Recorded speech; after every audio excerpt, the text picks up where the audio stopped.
dia dianggap sebagai musuh, dia dilempar dengan batu, dia dilempar dengan kayu, dia dilempar dengan tulang onta. Datanglah malaikat Jibril, malaikat penjaga segala bukit di atas dunia. Kau tunjuk mana bukit yang paling besar ya Muhammad, akan kutimpakan kepada mereka. Hati yang luka biasanya akan marah, akan kecewa, tapi itu tidak terjadi pada Nabi Muhammad Sallallahu Alaihi Wasallam. Apa yang dia katakan? Ya Allah, keluarkan dari tulang sulbi mereka, keluarkan anak cucu mereka yang akan menyembah Engkau. Tidak ada satupun yang akan mempersekutukan Engkau di atas muka bumi ini.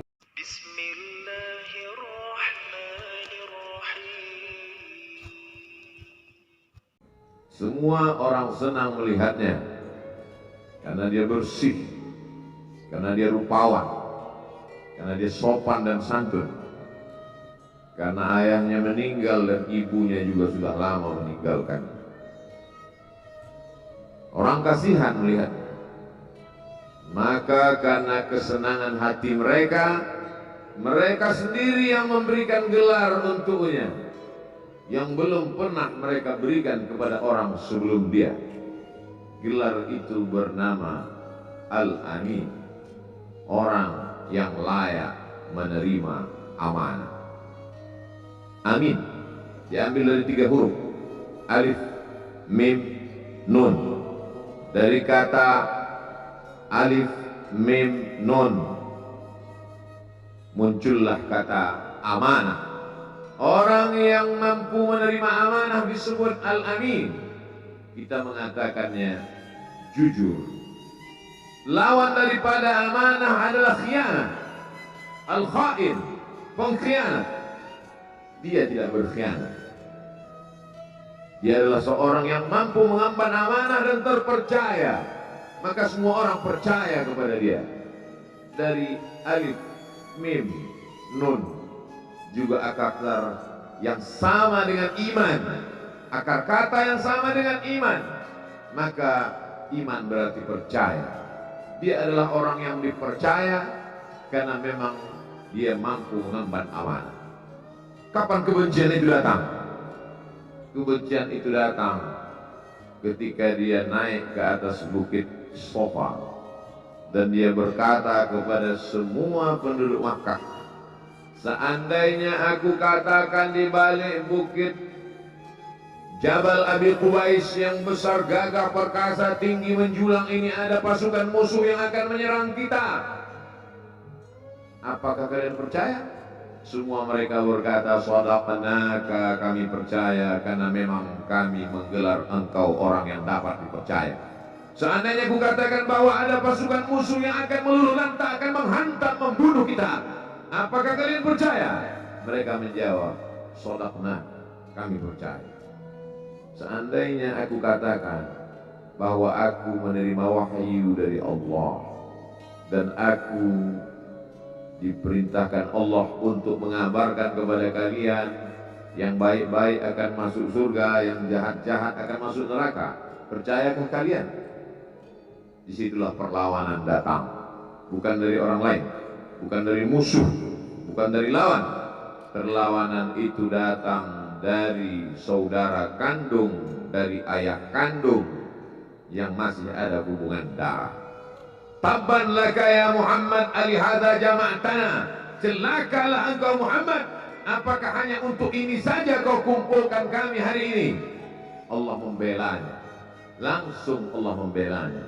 Dia tidak membela dirinya, tapi Allah mengatakan tabbat yada abi lahabi wa tabba ma aghna anhu maluhu, hartanya tak ada berguna, wa ma kasab, hasil usahanya tak mendatangkan manfaat, wa imra'atuhu hammalatal hatab, istrinya menjadi pembawa kayu bakar, simbol dari adu domba, kata-kata yang membuat menyakitkan hati yang dibawa oleh Ummu Jamil istri Abu Lahab untuk menyiksa, menjelekkan, membuli, menebarkan berita untuk membunuh karakter Sayyidina wa Maulana Muhammad Sallallahu Alaihi Wasallam.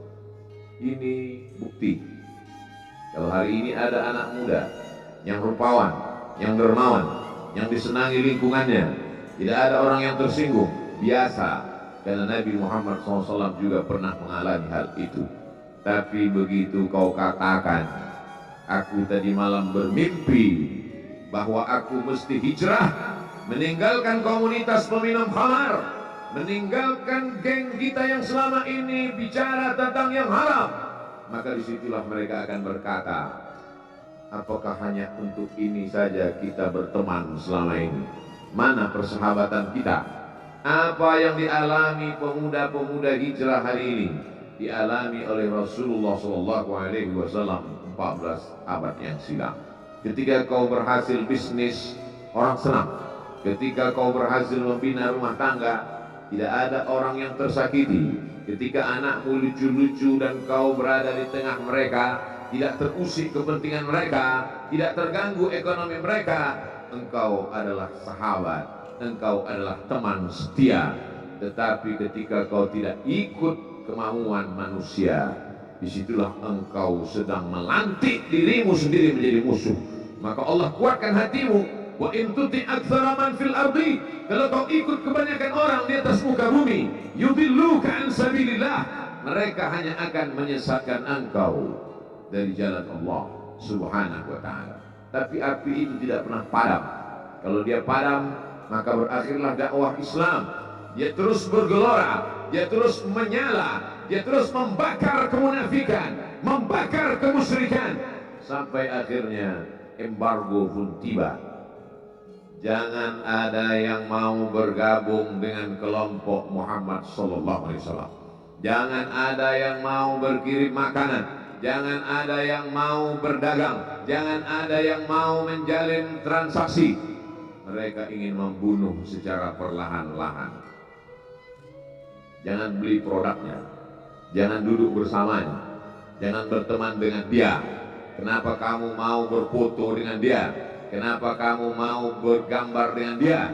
Kenapa kamu masih mau mendengar ceramah dia? Adakah orang yang mengalami hal itu hari ini? Adakah ketakutan-ketakutan dari hamba Allah yang mengatakan Allahu Akbar, Allah Maha Besar, tapi takut ditinggalkan kawan, cemas ditinggalkan sahabat? Maka itu pernah terjadi pada kelompok Sayyidina wa Maulana Muhammad sallallahu alaihi wasallam. Kalau pembunuhan karakter tidak berhasil, maka ada yang lebih dahsyat daripada itu. Mereka tawarkan dunia beserta isinya.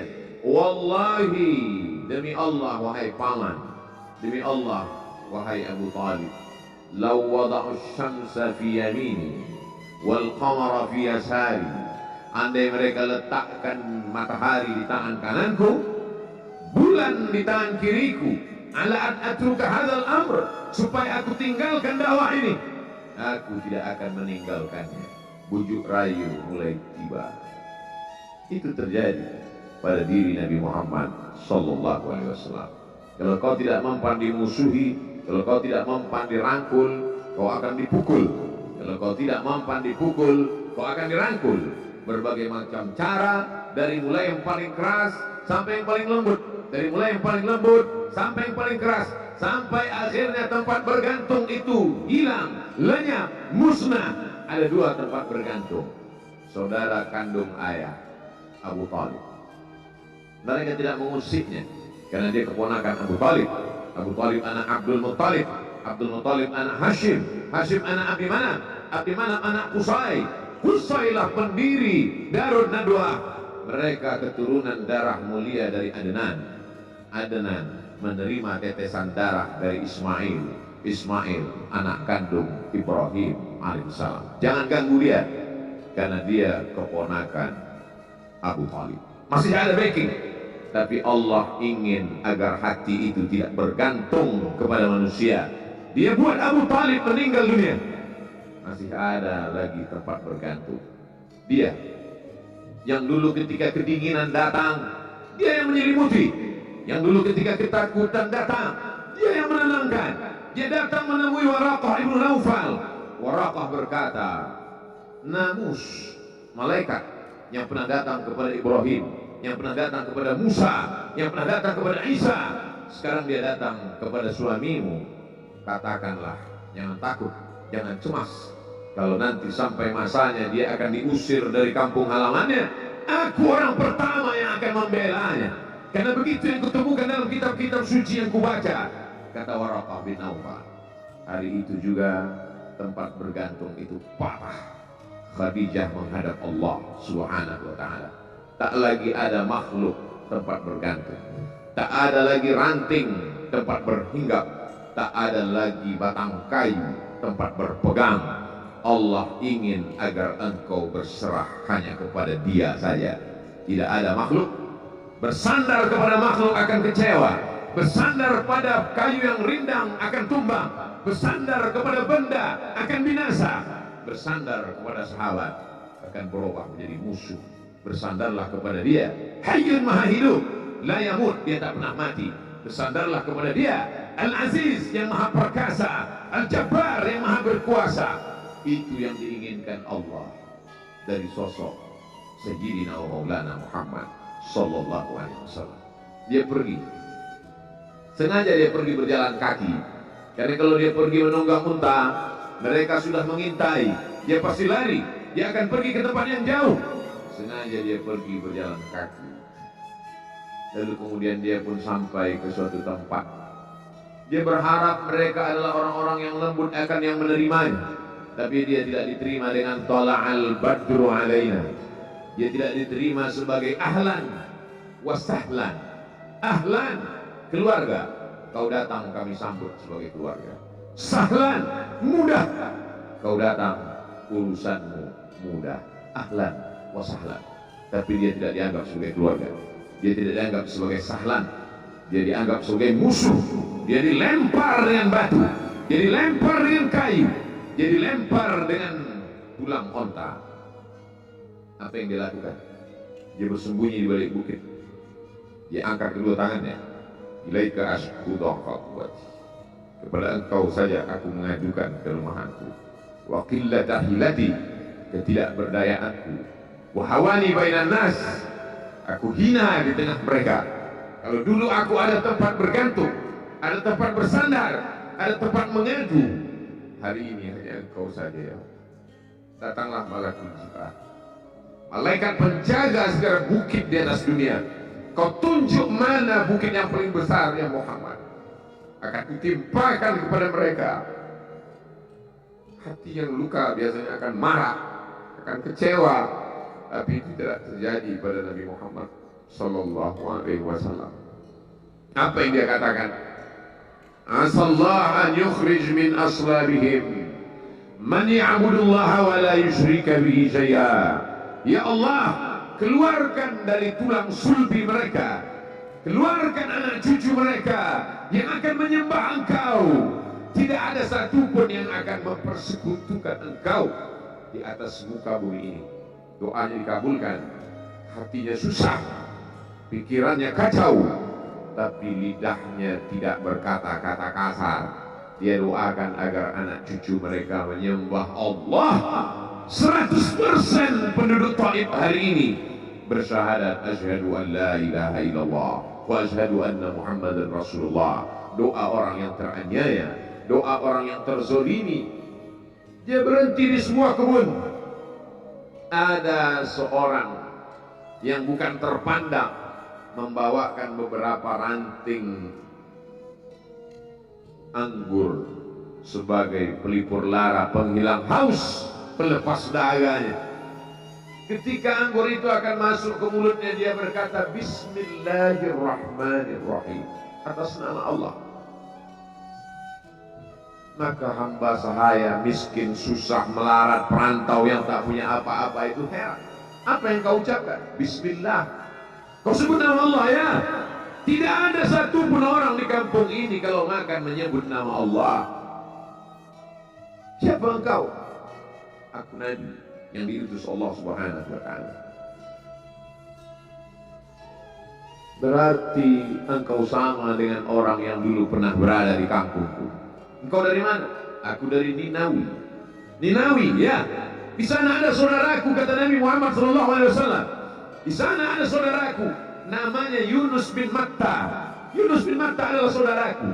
Sama-sama hamba yang diutus Allah Subhanahu wa ta'ala. Dia juga diingkari oleh kaumnya. Dia masuk ke dalam lautan, ditelan seekor ikan dalam 3 kegelapan. Gelapnya tengah malam, gelapnya lautan, gelapnya perut ikan. Dia berserah kepada Allah. La ilaha illa anta subhanaka inni kuntu minal zalimin. Begitu cara Allah mengingatkan Nabi Muhammad SAW. Apa yang kau rasakan hari ini belum ada apa-apanya dengan apa yang pernah dirasakan oleh Yunus bin Matta. Mendengar itu langsung saja Adas bersimpuh sujud mencium lutut Nabi Muhammad SAW. Dia tidak mulia, dia hamba sahaya, dia miskin, dia perantau, tapi dia sempat mencium tangan Nabi Muhammad SAW. Dia sempat menghilangkan dahaga dari leher Nabi Muhammad SAW. Pertemuan yang berkesan. Biarlah pertemuan itu sekali, tapi sampai ke lubuk hati. Untuk apa pertemuan yang berulang kali, tapi hanya sampai di tepi bibir, hanya basa-basi. Nabi SAW kembali, dia pulang. Di tengah perjalanan dia mendengar, qul, katakan, uhiya ilayya annahu istama'a nafarun minal jin. Ada sekelompok jin. Jin itu berkata, inna sami'na Qur'anan ajaba. Kami mendengarkan bacaan Al-Quran ajaba, menakjubkan, ajib. Biarlah manusia menolakmu, biarlah manusia yang angkuh dan sombong itu tidak menerimamu, tapi ada satu makhluk yang mau menerima. Inna, kami dari kalangan jin, sami'na, mendengar Qur'anan ajaba, bacaan Al-Quran yang mengagumkan, yahdi ila rusdi, yang membuat kami lurus berpikir benar. Betapa jin yang dikatakan makhluk jahat, tapi ketika dia mendengarkan bacaan Al-Quran tersentuh hatinya dan dia bersyahadat, anna minnal muslimun, kami ada yang muslim, wa minnal qasitun, kami ada yang kafir. Yang muslim taharraw rasada, selalu mencari jalan kebenaran. Yang kafir kanu li jahannam hataba, mereka hanya akan menjadi santapan neraka jahanam. Dia kembali ke kota suci Makkah Al-Mukarramah seperti biasa, sampai akhirnya datanglah malaikat Jibril membelah dadanya, mensucikan hatinya sampai layak, lalu kemudian dia pun dibawa. Subhanalladzi asra bi'abdihi lailan, maha suci Allah yang memperjalankan hambanya pada suatu malam, minal masjidil haram ilal masjidil aqsa, dari masjidil haram ke masjidil aqsa, alladzi barakna haulah, kami berkahi sekelilingnya. Untuk apa? Linuriyahu min ayatina, kami ingin memperlihatkan kepadanya tanda-tanda kebesaran kami. Selama ini dia hanya didengar, azab kubur didengar, neraka jahanam didengar, malaikat didengar. Hari ini kami ingin memperlihatkan tanda-tanda itu kepada hamba kami.